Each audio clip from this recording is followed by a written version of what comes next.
Chicago, where he left active duty in 2006. And he's an active member of the VFW, the American Legion, and is a co-founder of American Pride, Inc., a writer, coach, and public speaker. He lives in Crystal Lake, Illinois, and his awesome wife, Sharon Harmon-Yantis, and 2 bull breed rescue dogs. He is currently working on other writing projects and was recognized with the Army Public Affairs Association's Lifetime Achievement Award in October of 2021. Congratulations. Thank you. And thank you for being here. Thank you for inviting me, Rick. That's awesome. I'm delighted to be here. I'm surrounded by Marines, so that's a comfortable place to be. Why? I like the Marines. I really do. I've been eye-eyed skippered by Marines. So, it was first time I heard it, it was like, what the hell? But after the first time, it's nicely. Well, we don't bite. I know. Well, hard unless, anyway. Unless antagonized. Well, what's great about having other veterans, and one, we want to say it's not just a Marine show, Right. but we also want to get the experience, and we want people to remember. One of the things that we don't, we have a very long memory. None of us has forgotten 9/11, Right. so we're always on guard for that. But right now we got kids getting out of high school who weren't even born yet. Yep. Yeah, it's amazing, isn't it? Well, and my sweet spot as far as what I like to do, and I've been able to do several times in local high schools and across the country, is get put up on the stage in the auditorium at about 7 a.m. And when the first bell rings, then they fill the auditorium with that period's social studies students, whether it's history or whatever. And the kids come in, and I have 45 minutes to an hour. I do my spiel from my slides, and I tell the story because humans learn from storytelling. That's how we're wired. Right. And I can be engaging and sometimes amusing, but then importantly, also answer their questions. Because if they just get told the story, there's resistance. But if they have the opportunity to ask and challenge and say, well, what about this? Or what about there weren't enough airplane parts? Or even though you weren't in New York, the World Trade Center, it wasn't burning hot enough to melt steel. Well, I can try to answer those things, even though I'm not an engineer and I wasn't in New York. I'm very blessed because I survived a situation in the Pentagon and made it out alive, and made it out largely unscathed, and then found myself in the position to help share my story. And by sharing my story, I encourage other veterans to talk, to share your story, tell your kids, let them know what dad or mom did. And that helps foster our republic, which is very, very crucial to me. But it also is going to encourage that next generation to serve, whether it's in uniform or some other capacity, just to make things better. So in our previous podcast, we had an individual we brought that was at the Beirut bombing. And it was the first time he talked about it because he kept it inside. But now he's opened up because he's had the opportunity to tell his story to others, where before he kept them to himself and everything else. But it's important to educate people. My grandkids I tease them. I says, you know what the yellow footsteps are? I said, when you get out of high school, that's where you're going. That's when you finish your training. But well, no, and the yellow footsteps is a good thing. I have a lot of friends who, as young high school graduates, headed off to either Paris Island or down to San Diego in the yellow footsteps. And I was about that close to becoming one of those, but things were different back then. The fellow who wanted to go join the Marines got me into the recruiter, and I also had some scholarship offers to go to college and be an athlete. And I thought, okay, yellow footprints or college scholarship. I think I'll try that college thing. And so was that the deciding factor about going into the U.S. Army? No, actually, the deciding factor about going into the Army was at University of Missouri, where I went to college. They had a freshman must take a PE class.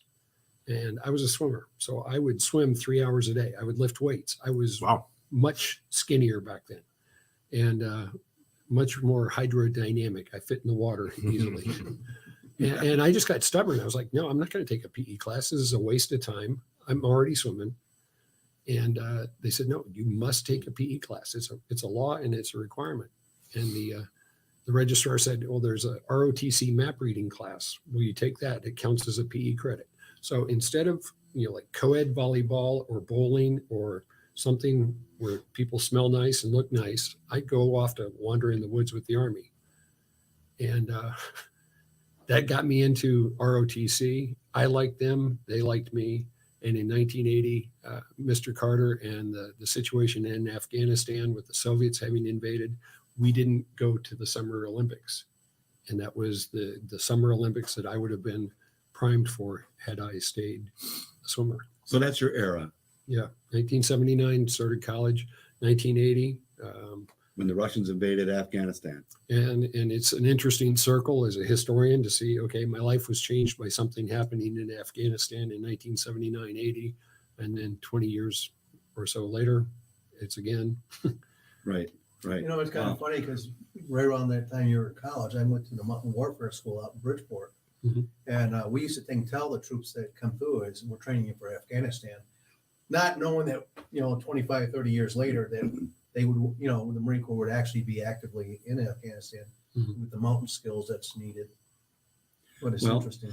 I remember 1976, we did Operation Palm Tree at 29 Palms, California. And during our debriefings, that two-star got up there and he was explaining to us that as far as we're concerned, our next war is going to be in the desert. And that's what we were training for. I guess, I don't know how many palm trees they did before that. They must have done. So you brought the cocktails, beach ball.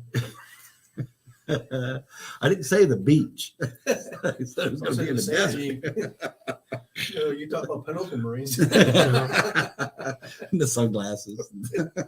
Right. Well, it's interesting because in World War II, a lot of the ground forces trained out in the American West. The precursor to 29 Palms was Patton training troops to take across into North Africa.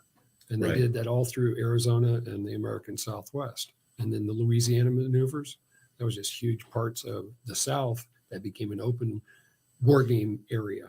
That they did huge maneuvers with hundreds of thousands of troops. And you got to train for all these different eventualities. And, no matter where you go, it's too hot, too cold, too wet, too dry. Never right. Yeah, always the extreme temperatures. It's kind of funny you brought up about the South. It's like, a lot of our landing craft was developed down there. Higgins boat with the flat bottom. And that was used in the bayous and by folks going after crawfish. So, yeah, I remember getting out of getting done with SOI School of Infantry, and one of the things that inspired me to join the Marine Corps was 9/11. So that was it. I see the towers go down, all that good stuff, and then not good stuff, but joined up. But as soon as I got done with SOI, they're like, "Yeah, you're going to Afghanistan." So we go from what was it, 52 area, I think, 52 area Camp Pendleton to 29 Palms, and then from 29 Palms, where it's like blazing hot, we go up to Bridgeport for like a 2-week, mountain class, warfare class, and all that good stuff. And it was like from one extreme to the other. But yeah, we went to Afghanistan right afterwards. That was Hawaii Marine. So we got activated, and then time to go out over there. So, but that mountain warfare stuff, that was really, really cold. It was freaking awful. And we didn't really use much of that when we were over in Afghanistan. So, what's really interesting is that when you go through those who were alive when 9/11 happened, is where were you? And I'm talking about anybody. Where were you when that happened?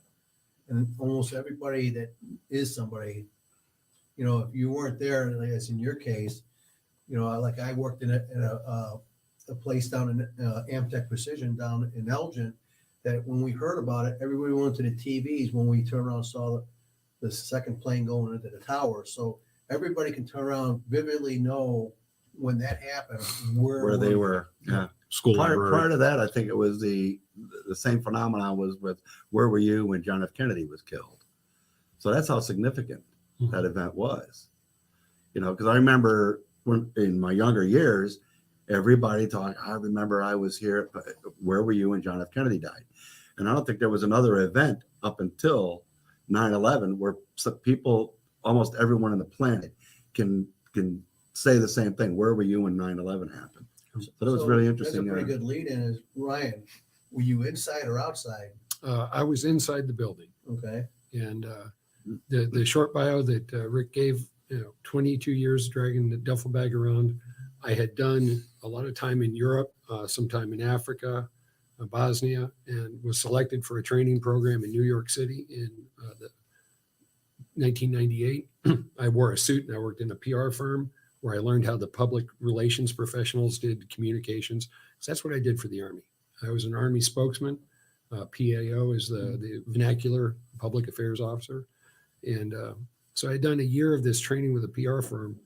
And then I ran Army Public Affairs New York. And that was the first time I got II skippered by the Marines. It was a neat instance. But it was a joint office and we worked and played well together, except for the Air Force. Yeah, they never played. yeah. I don't know how. And I think the Army and the Marines are the same. If you have a really, really cool assignment where you love it, then the next one really has to suck. Mhm. So there I got kicking and screaming, dragged into the Pentagon in the summer of 2000. And I was assigned on the media desk in the Pentagon, answering questions from the Pentagon-based News Corps and the global news environment on anything involving soldiers. So my team and I, we were personnel and human resources. So everything about a person, whether it's height, weight, or misconduct, awards and decorations, women in the military, the Army policy on gays back then, which was don't ask, don't tell, this wide spectrum of people issues. And if you have 1.3 million people in your service and you have a 1 in a million chance of something weird, bad, or ugly happening today, you had a morning session and an afternoon session because that 1 in a million was going to come up a couple of times. And it was being a biological answering service where they would call or email in with, here's our question. ABC News wants to know about gays in the military. Same time NBC or the New York Times is asking about general officer misconduct or awards or whatever. And I led this team in triaging those questions, getting it researched and getting it answered, maximum disclosure, minimum delay. Because our job was to get the information out through the news media to the American people, help inform, build confidence. Now on 9/11, like millions of others, it was a normal Tuesday. I remember it being a extremely pretty day coming into the building. It was. Low humidity, clear blue sky. I want to go play golf. I don't want to play hooky. Nope, got to get to work.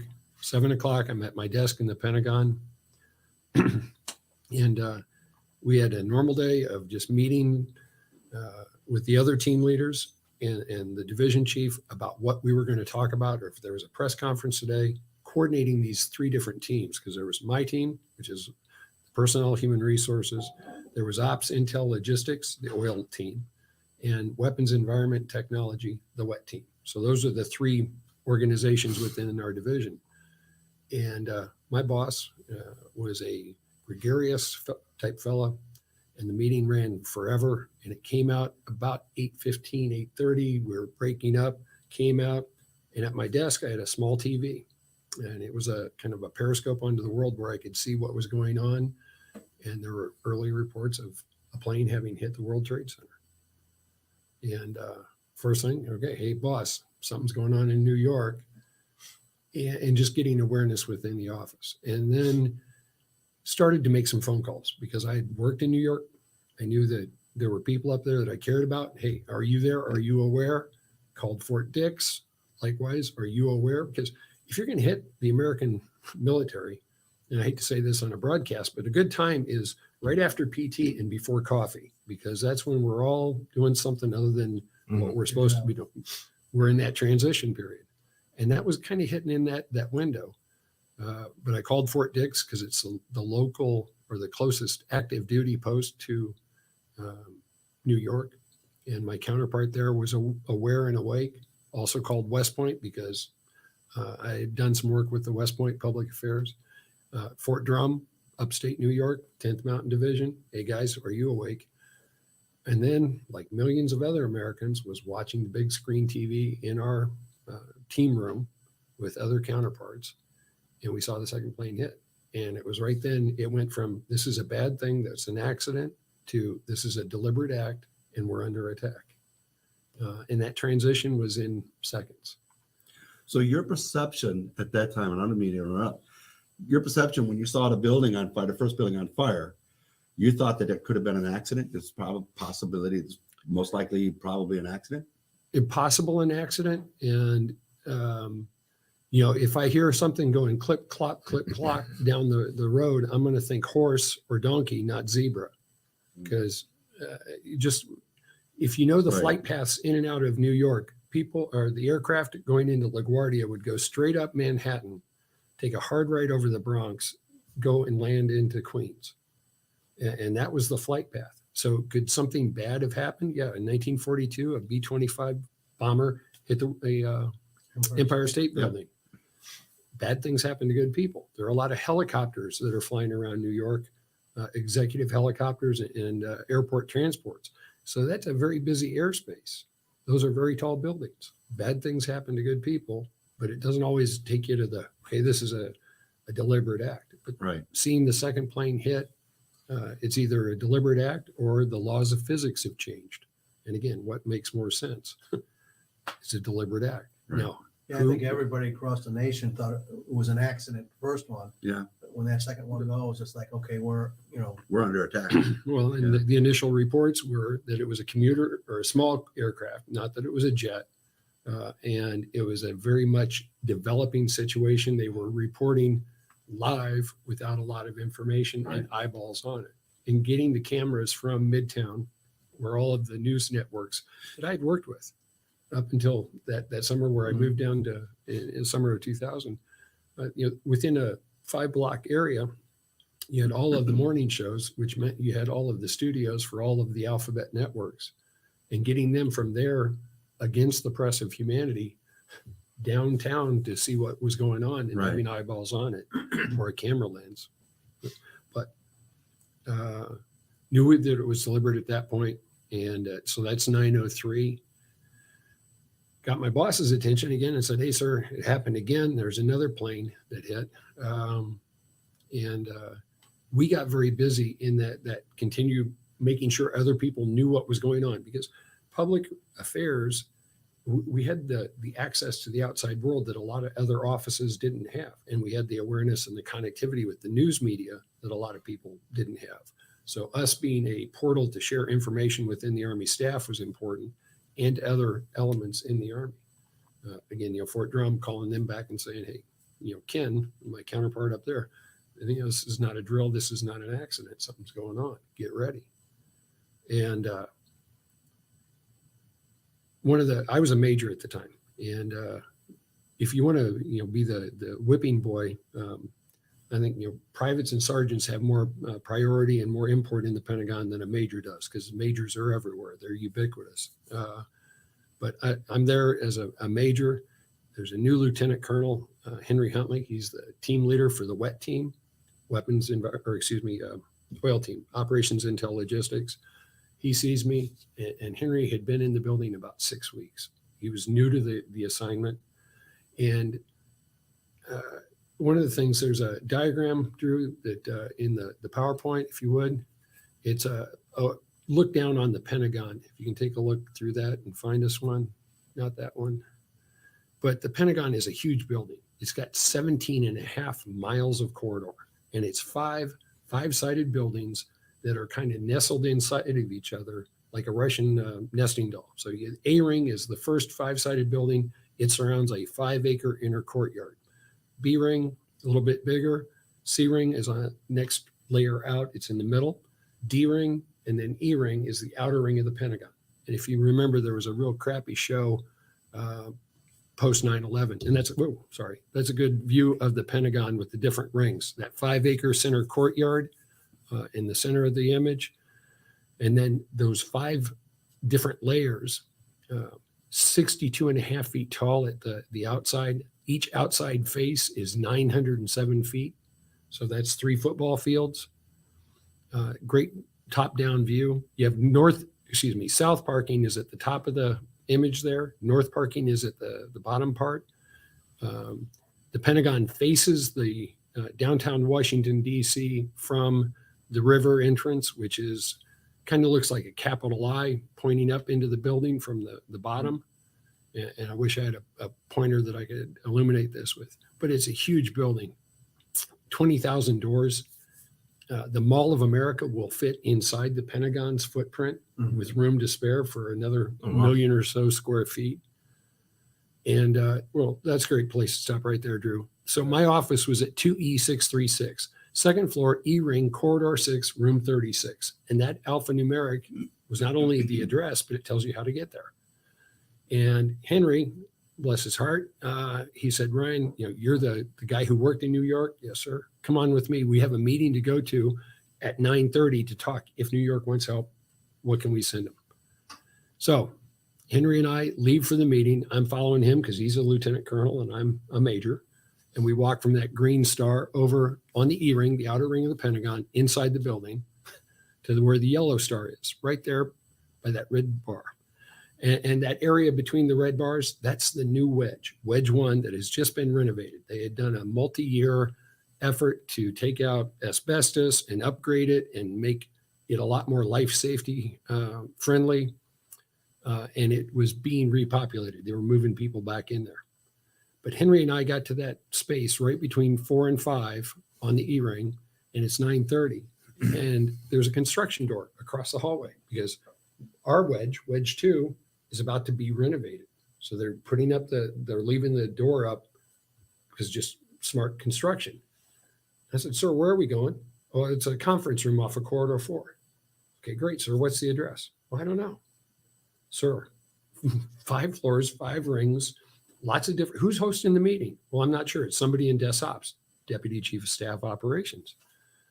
Sir, we're wasting time. Meeting starts now. We're late. Let's go call and ask. And my ex-wife will swear that I never say, go ask for directions, but we did. And Henry and I walked off. The meeting was actually held off of Corridor 7 in the Army Operations Center. And when we walked in there, as the door closed in this secure vault, the alarms went off and the strobe starts flashing. Oh, wow. So you think you've walked into a skiff and the alarms go off. It's a bad thing. Yeah, Right. well, the sergeant at the security desk said, gentlemen, you need to evacuate. There's been an explosion. Okay, where? Well, helipad, which is right about where that yellow star is. So in that 5 to 7 minutes that Henry and I stopped, made the call, and walked back, that's when the plane hit the building. So about 6 weeks later, Henry slugged me one day when we're both lieutenant colonels, and it wasn't abuse. And he said, Faye said, thank you, and you're an ass. And I went, well, thank your wife for calling me an ass, but why? And he goes, well, if you hadn't been such a stubborn ass, I would have been wandering around corridor 4 looking for a meeting that was somewhere else. And I was like, okay. Hadn't really even thought about that because it was a very busy day. Making it out of the Army Ops Center, got back up to my office, made sure my people had been evacuated. And if you have a mixed office of Department of the Army civilians, military personnel, and some people who have special needs or physical limitations, you got to take those into account.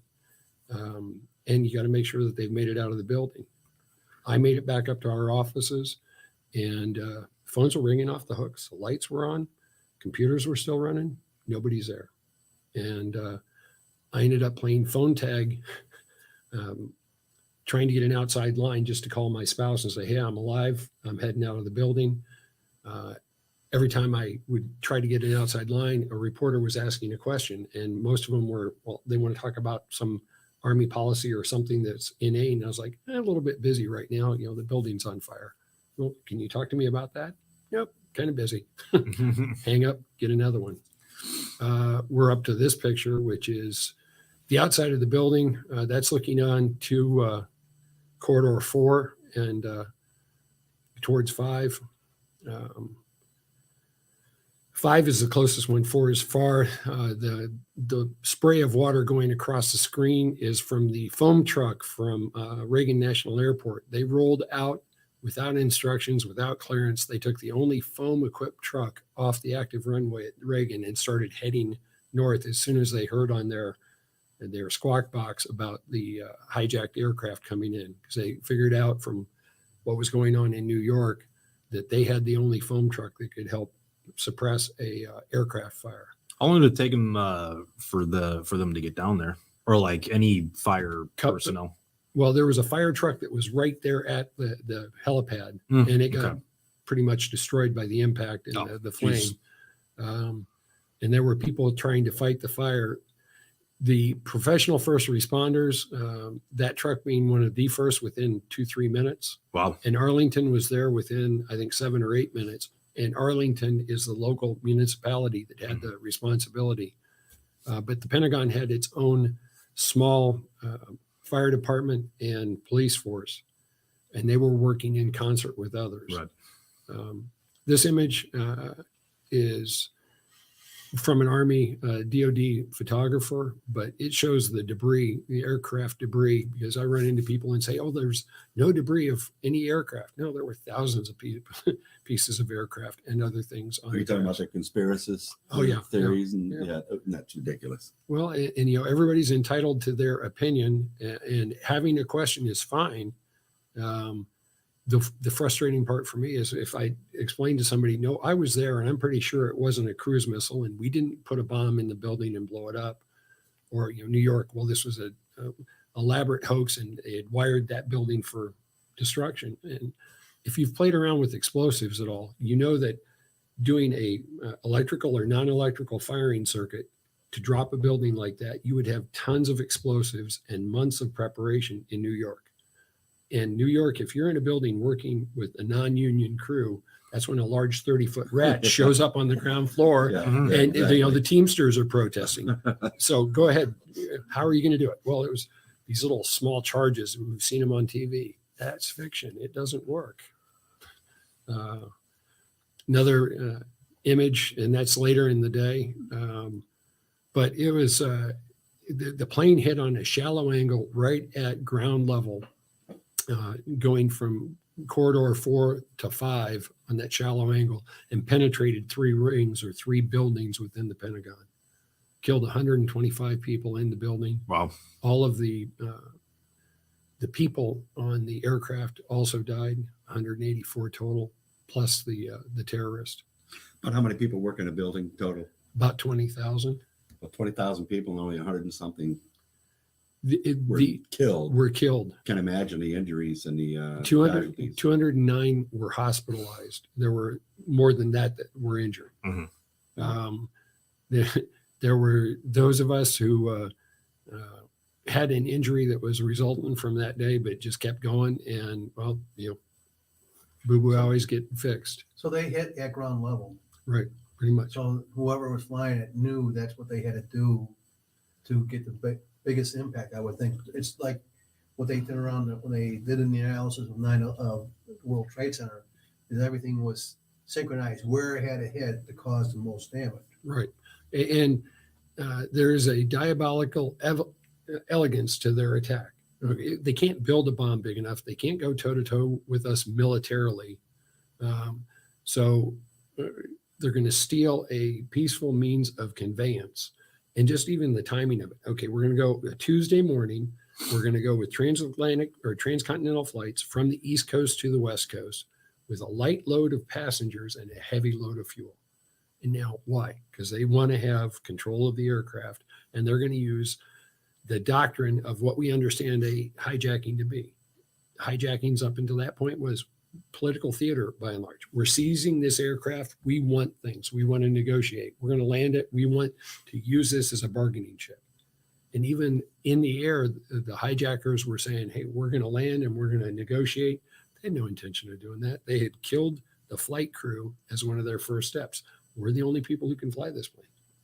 And that deliberate act is very chilling. But they figured out a way to hurt us with something that was not meant to be a weapon.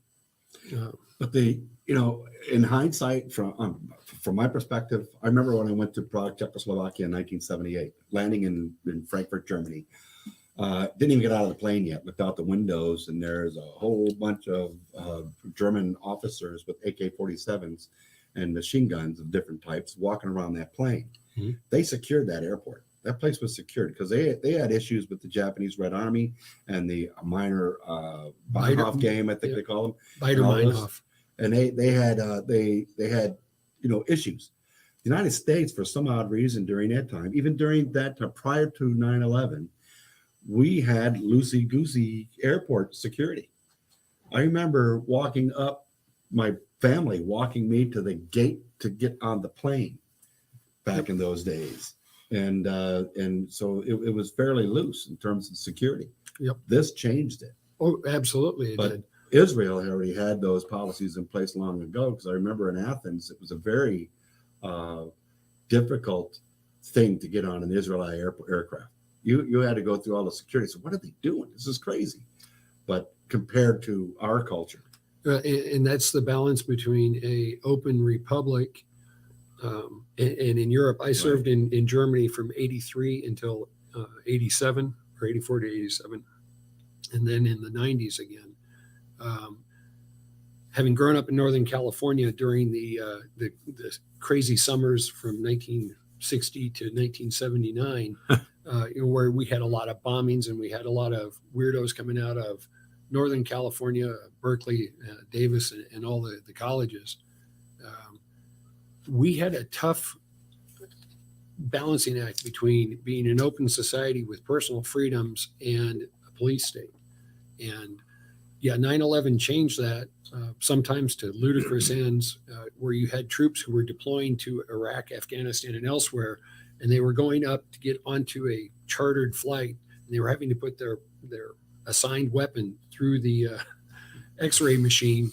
They got bayonets on them, they got other toys on them, but okay, put all your stuff through the X-ray machine, dude. If I'm going to hijack a plane, Yeah, one with the military, right? Yeah. A couple hundred of my closest friends here who can stomp the crap out of me.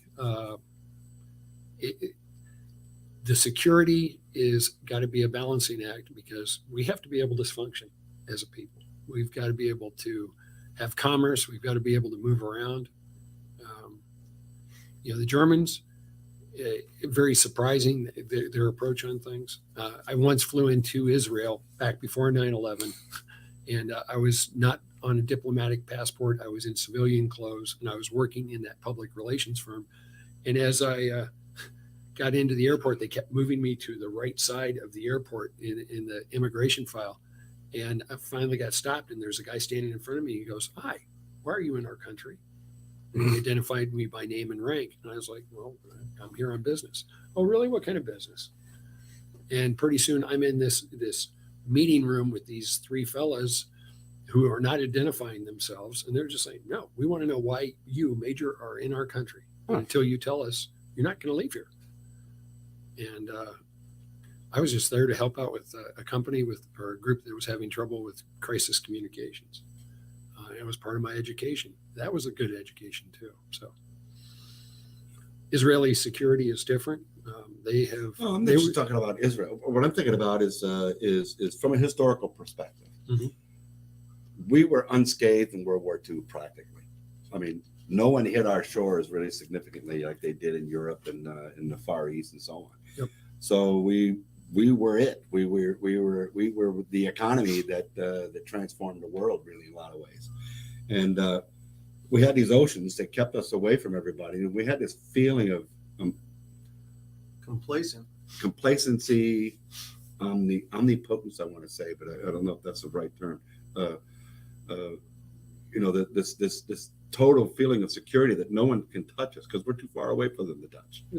And as a result of that, we were too open in a lot of ways, not thinking about our own security. Well, there are a couple which hundred. led us to this disaster. There are a couple 100,000 Japanese who were interned that might disagree with that assessment, and there were also Germans and Italians. Right. Some of them legitimately for good cause, and others just because of their heritage and background. It's part of the history. Right. And sometimes I worry about, are we ready enough? Are we protecting ourselves? Right. Whenever I go into a building or someplace, it's where are the exits? How do I get out of here? Because the sad part about 9/11, talking back to the Pentagon, was people who survived the initial impact and were trying to exit the building in the new wedge. They had moved in, they had been there for a week, 10 days, and had never gone through the fire drill of how to get out. And now you add in smoke, and we don't have one in this space that I see, but the little light that goes up on the ceiling that says exit over the door, Right. totally worthless in a fire because It's up high. it's up high, and if it's cut on power, you can't see it. Right. Now, one of the things after 9/11, when they did the rebuild and remodel, they put luminescent tapes down on the floor with arrows pointing to the next exit to help people in that scenario. And smoke hoods came out as well, because the bulk of the folks who survived the impact but died were heat and smoke inhalation deaths. And if we could have mitigated that, we could have gotten more people alive out of the building. Right. The rest of the day in the Pentagon was a very hot day. It was running back in and out of the building because I made it out and then got involved in going back in and helping carry people out of the building, going back in and getting more medical supplies, ending up with a couple hundred of my friends in the inner 5-acre courtyard where we set up aid and litter teams, search and rescue teams. A Navy officer walked up to me, and at one point she said, "I want your t-shirt. Give me your t-shirt." Well, I'm a big guy. I've been running. I've been carrying things. It's hot, sweaty day. Really? You want my t-shirt? Why? Are we out of bandages? No, just give me your t-shirt. I don't know Navy rank. She could have been an admiral. So I take off my uniform blouse, take off my t-shirt. Here you go. She walks away, dunks my t-shirt in a bucket of water that's by this, the center of the 5-acre courtyard, and pulls my sweaty, nasty t-shirt over her head, shoulder length brown hair. So she's looking out with the arm around her face. So it's like, that's all I could see of her face. And I put my uniform back on. I go over and tap her and I go, "Are you okay? What's with the t-shirt?" And she goes, "Oh yeah, flash burns. I'm on search and rescue." Now she's about 5'2", 120 pounds. She's in a knee-length skirt with little low heel pumps, ready to go crawl around in wreckage to try to find somebody, and just doesn't want her hair to catch on fire. And as a Neanderthal, women don't need to be in the military. Nah, that's pretty ballsy. Changes your perspective about that, Yeah, doesn't it? in the Navy, when their big boats catch on fire, it's fight the fire or swim. And if you're a couple hundred miles out at sea, it's a long way to swim. So they fight fires different than we do with tanks and armored personnel carriers. So That kind of reminds me, I was with the group Unitas, and we did stuff down in South America, and then we were going to West Africa, and we had one of these Army Intel Tech teams came with us. There was a sergeant first class, and he had 3 or 4 of his troops with them, and they were going over there, kind of hang with the Marines, but do their snoop and poop stuff.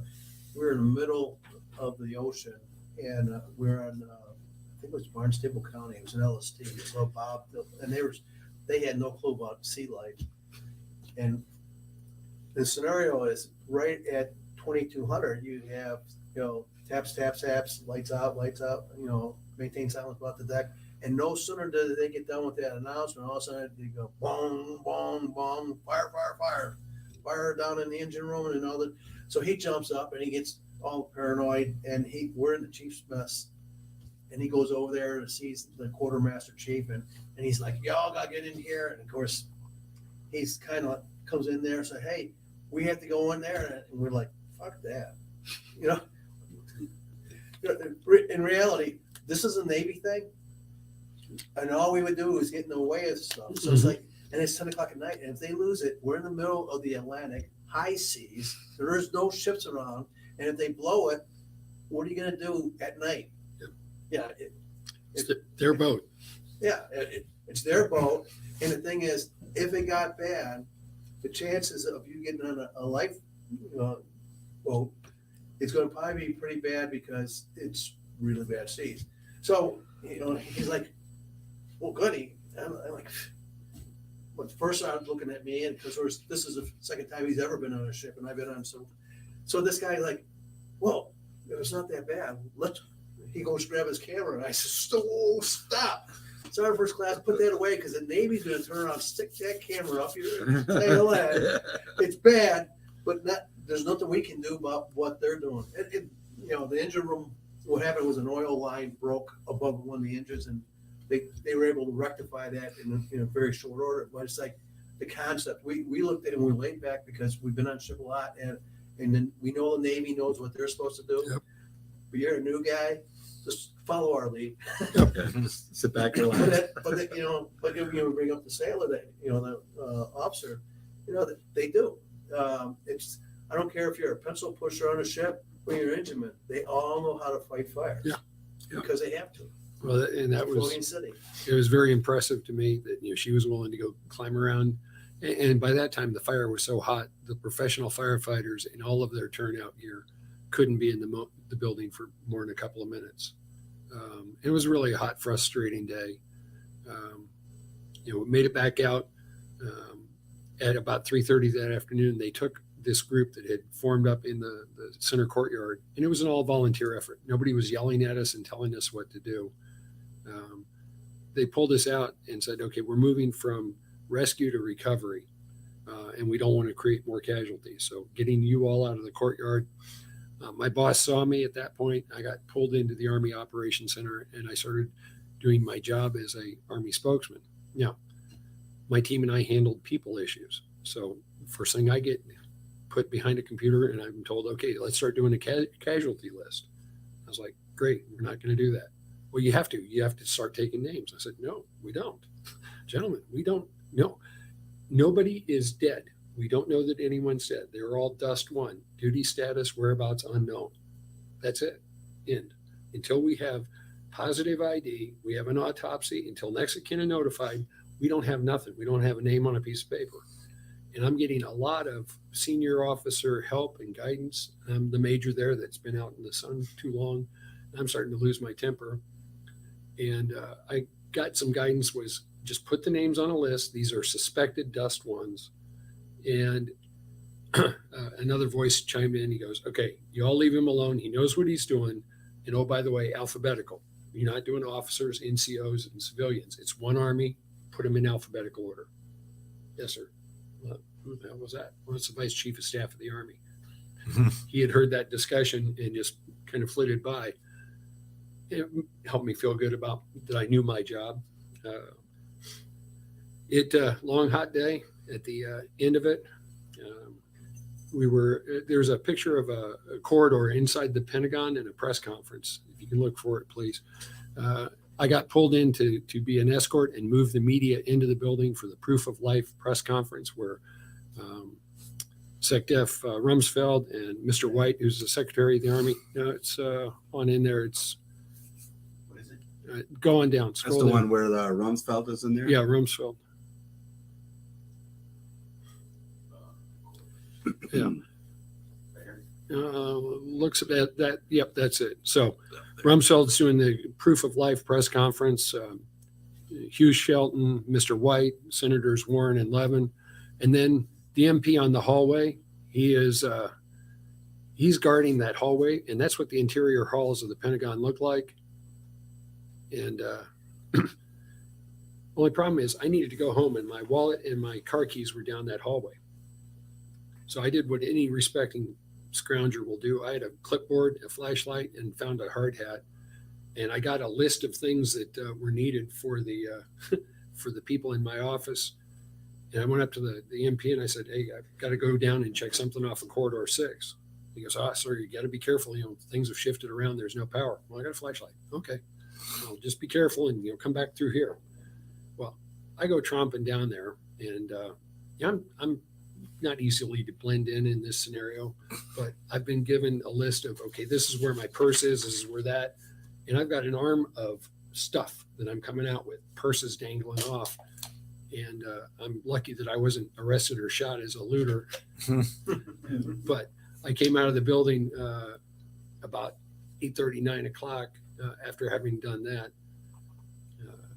We had one, to me, amusing thing. The fellow that I worked with, he was very excited about things. And he's like, well, if you get down to my office, see if my computer's on. And if it is, here's my password, and send an email to my home office so I can get some information, and check the fax machine. And I'm kind of trying not to lose my patience with him. And he goes, oh, by the way, there's a small refrigerator by my desk. And if it's, you have a chance, put the stuff in the trash so it doesn't get funky.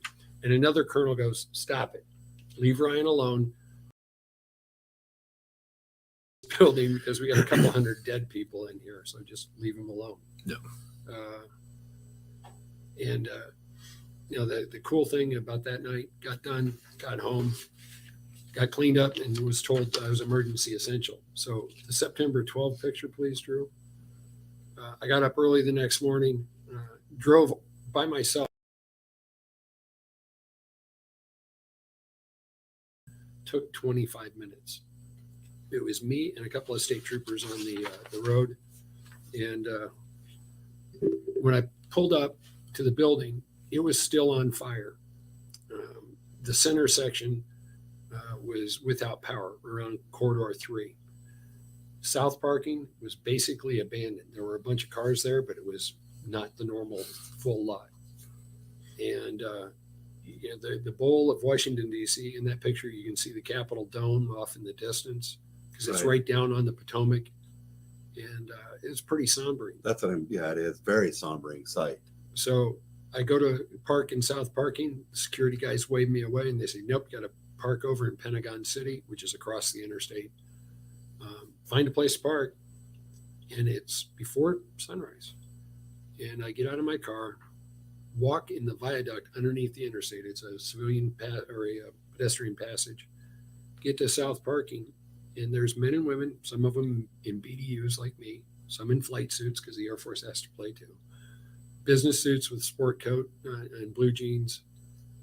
And they're walking across this largely empty parking lot where the cars are there because people can't go home or are never going to go home.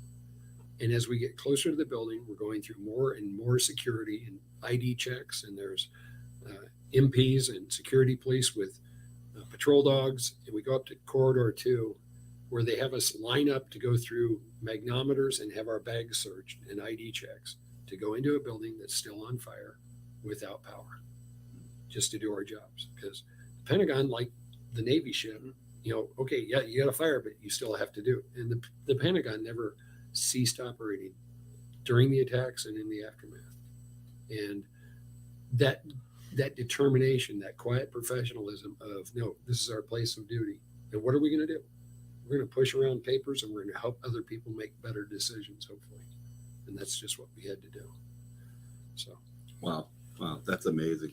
That's amazing. Can you show that photograph of the parking lot? Because I think you mentioned to me that the second day on September the 12th, you'd gone in and the cars that were in that one parking lot were all of the people that didn't go home. correct.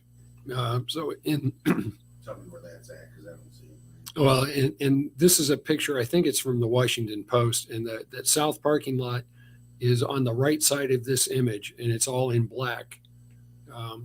Because this picture was taken, I think, from up on the,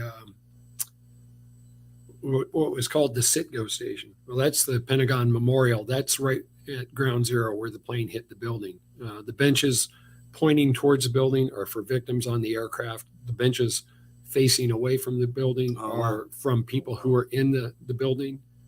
184 benches. They're arranged by age. So as you're facing it this way, to the left is older, to the right is younger. And it goes back to the two young ladies, the two infant children who were there with their parents that died. Oh, man. Because there were a lot of kids that died during the 9/11 attacks. That's the inner 5-acre courtyard where we set up for aid and search and rescue. People have said, oh, that's a picture of you. Yeah, it might be. I can't really tell. But it was very, very hot work.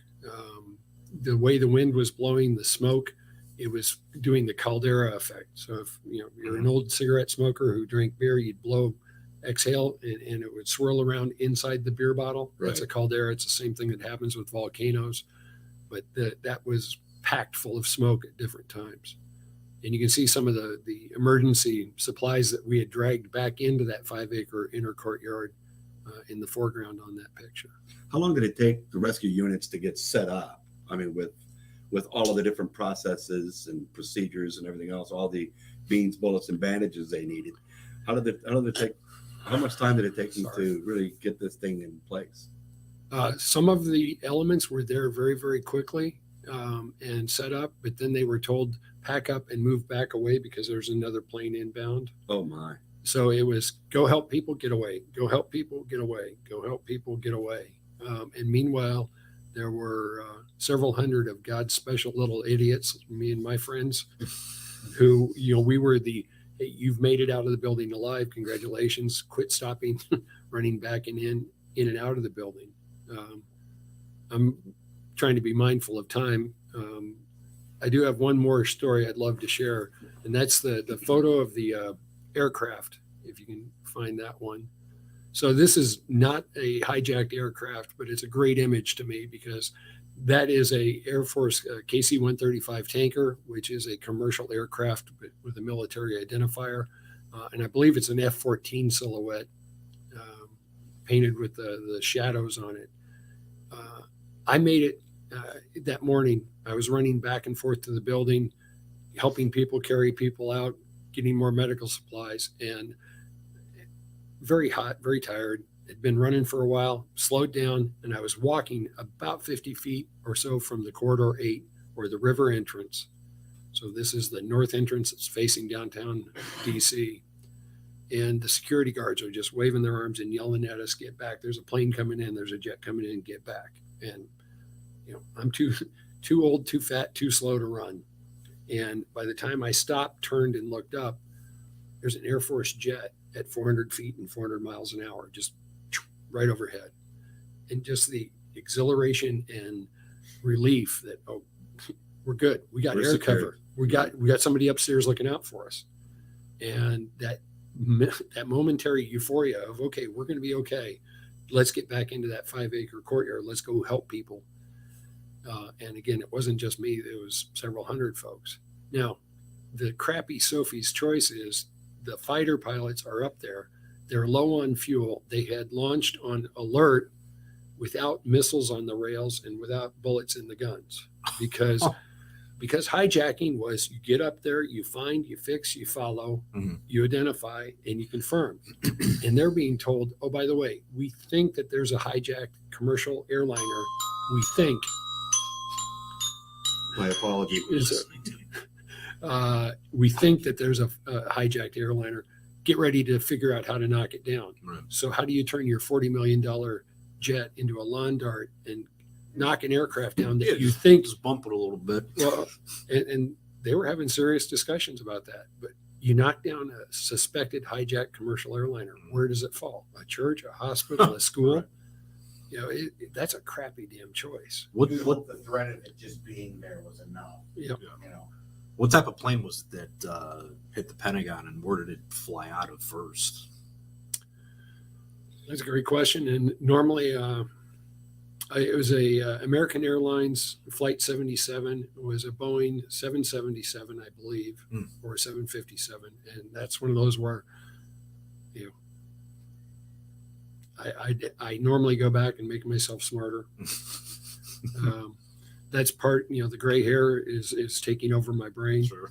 Now, apparently some flew out of Boston, and I think they're probably 3 different locations or something like Yeah, that. and the one that hit the Pentagon was out of Dulles, Right. because they had people from DC that were on the aircraft, and they got the initial nudge that something was amiss. And then there was cell phone communications from people on the plane, from passengers and crew before the impact with the building. But what's kind of interesting is yesterday I was listening to a podcast, and that's what I was looking for. I wanted to try to find this guy. We can hear it. Well, yeah, sorry about that, but I was trying to find a guy's name that said this. But he was an officer in the Canadian Navy, and of course we know Canada and the United States work hand in hand in NORAD. Yep. And these guys were about to do an exercise. And I'll keep this brief. And this was a training exercise where a missile was inbound, and they wanted to test their responses. So they had multiple organizations, Canada and the U.S., working together. they had 4-star generals of different branches. They were observing. And so the NORAD commander of the United States was a 3-star. His sub was a 3-star Canadian.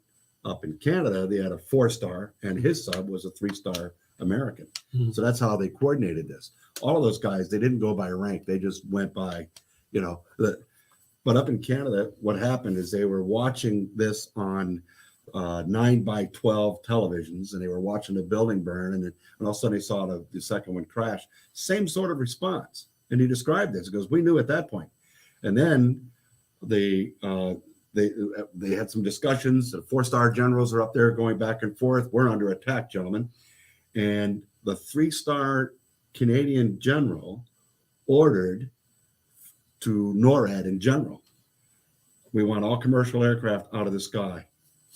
So they kicked in NORAD because they were undergoing a training exercise anyway. So a lot of people were ready, but the up goes the planes, and then that's that's one version of that. And he said, I was there. Mhm. This gentleman on this interview, I was there. I saw this actually happen. So it was a Canadian 3-star that ordered the NORAD to go and order the aircraft to come down and to get our military aircraft up in the sky.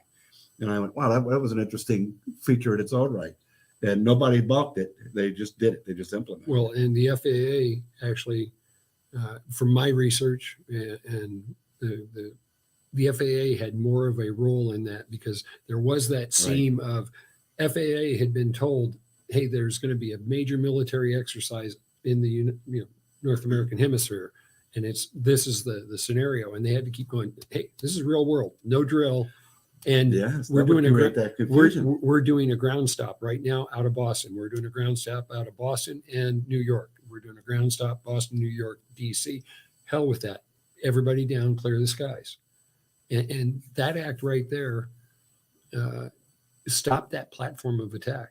And what we don't know moving forward is how many other cells were in position or ready to go. And the data mining of going back and looking at all those passenger lists. And I'm hoping that, the various alphabet agencies who do intelligence work have gone and looked and said, who else was there and what might we figure out? Because Right. they're in the plan that was later uncovered by military forces in Afghanistan. They did want to do other attacks, and they had other targets across the country. But hitting New York, hitting the visible symbols of American or Western power and might, the World Trade Center for economic power, the Pentagon, because it's a very visible symbol of American military might.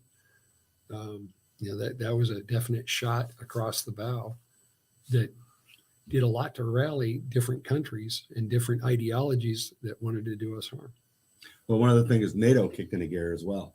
Yep. And so, we had a perspective at the time that, hey, the United States pretty much rules over NATO, and they do as we say, but we protect them, that they hide under our nuclear umbrella kind of thing. Well, I understood from this interview that, hey, NATO kicked things into gear. Yep. And gave us the sense, our military, the sense that, hey, they got our backs. Yep. They're watching. And the they're Article watching us 5 from the other discussions. Article 5 is in the NATO agreement that an attack on one is an attack on all. That's amazing. And that's very strengthening. Just seeing the different countries doing things to help the United States. Canada taking in all the transatlantic flights and just saying, okay, Newfoundland is now essentially a land-based aircraft carrier. A lot of goodness that happened in the wake of that, and we need to also pay attention to that. Well, a lot of people, civilian community, different countries, different communities. You mentioned Newfoundland as well. They all stepped up. Yep. And they took care of Americans that were pretty much hijacked. They had the land in Gander and no hotels, and they were put in the homes and the schools and churches and everything else, and people fed them. Yep. So, that happened all over the U.S. as well as Canada and other places, I'm sure. Well, my mom was on a cruise in the Greek islands, and hi, Mom, if you're listening. And her story is that the cruise ship, they were very cognizant of Americans. And when she said, no, my son works in the Pentagon, she basically got a dedicated assistant that was going to be there to help her get phone calls in and out if she needed help. Wow. And I'm very grateful to them. Getting her back, that was a challenge, but I gotta also confess, I was so busy in the days, weeks, and months afterwards, just other than doing, I'm alive, you're fine, good, got to get back to work. Because it was 38 straight duty days, 14, 16, 18-hour days in a building that was burning for 4 days after the attack. Wow. And for weeks and months afterwards, if you had a piece of paper on your desk and you left it there, came back the next day, you pick it up, and there would be the outline of the piece of paper from the soot, the particulate matter that was in the air. There are several of us that have different PACT Act type claims because, well, were you ever in a burn pit? Yes, it was, this huge building on the Potomac. It's called the Pentagon. You recognize it? Yeah, well, and I was stirring stuff, but not the same stuff as a burn pit. Wow. A lot of information today. Yeah, it was quite a bit. And hey, look, I want to say thank you so much for being here to provide us with this incredible history.